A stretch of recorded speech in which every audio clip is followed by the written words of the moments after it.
Monsieur le ministre de la Communication et des Médias, Monsieur le directeur de mission USAID en République démocratique du Congo, honorables invités, partenaires d'Internews et du projet MSDA et tout protocole observé, bienvenue à cette cérémonie de fin de projet MSDA.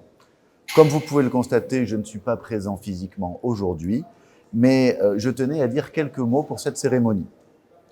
Le premier mot qui me vient à l'esprit, alors que nous clôturons le projet MSDA financé par USAID et mis en œuvre par Internews en République démocratique du Congo, c'est le mot célébration. MSDA a été un franc succès et nous devons célébrer son impact. Un impact sur l'environnement général des médias avec la tenue des États généraux de la communication et des médias en 2022, puis avec l'appui technique au gouvernement congolais et aux organisations locales, qui a permis l'adoption et la promulgation de l'ordonnance loi du 13 mars 2023 fixant les modalités d'exercice de la liberté de presse.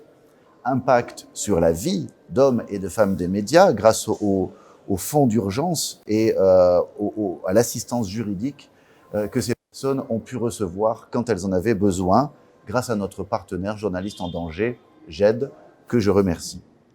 Impact sur la professionnalisation du secteur médiatique, car nous avons formé des centaines de radios, de télé, de sites internet partout dans le pays.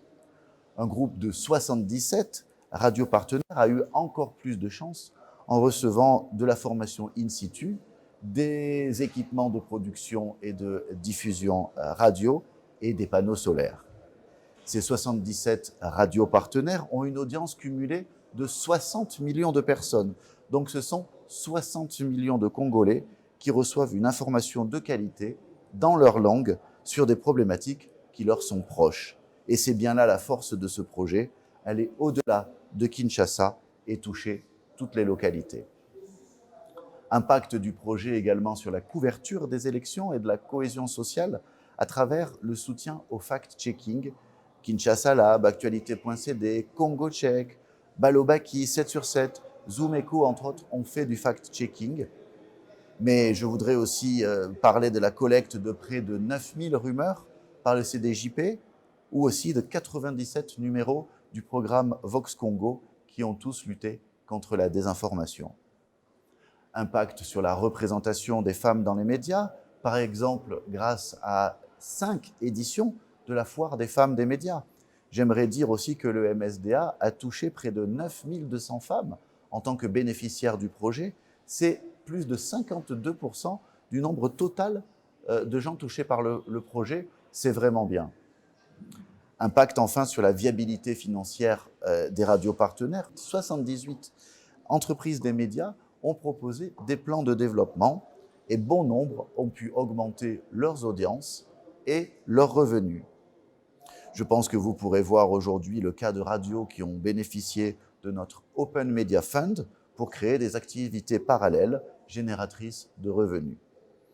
Et c'est ce qui est intéressant avec ce projet MSDA, c'est que toutes ces activités sur la viabilité économique des médias ont commencé en RDC et elles ont inspiré tout ce que nous faisons maintenant dans d'autres pays en Afrique, que ce soit au Libéria, en Zambie, au Zimbabwe, en Tanzanie.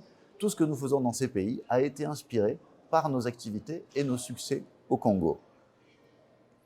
Un deuxième mot qui me vient à l'esprit aujourd'hui, c'est le mot gratitude.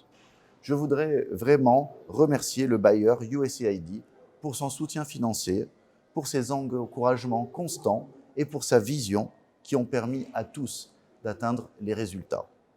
USAID, ce sont des gens, donc je voudrais remercier John Dunlop, Ginny Briggs, Anthony Medeiros, Léon Zikou, Anne-Marie Mukumu et bien sûr Alpha Louyoyo. J'en oublie très certainement, ne m'en voulez pas, mais je vous remercie tous. Ma gratitude va également vers toute l'équipe d'Internews dirigée par Karim Benardende et Noémie Kilembe en RDC. Internews en RDC, ce sont des gens passionnés qui travaillent de longues heures dans un état d'esprit d'équipe et de fraternité. J'ai peu de mots pour exprimer ma fierté d'avoir une équipe comme vous. La réussite du projet MSDA, c'est d'abord votre réussite et je vous en remercie vivement. Je souhaite également, par la même occasion, une bonne retraite bien méritée à l'homme que l'on appelle affectueusement Papa Gilbert. Bonne retraite à vous, Gilbert. Enfin, je voudrais exprimer la gratitude d'Internews au gouvernement congolais et au peuple congolais. Nous avons toujours été bien accueillis, respectés par le gouvernement qui a vu en nous ce que nous sommes, des pères prêts à aider.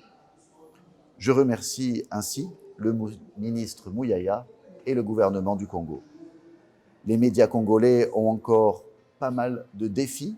Ils sont confrontés à un certain nombre de défis et nous serons toujours là pour aider.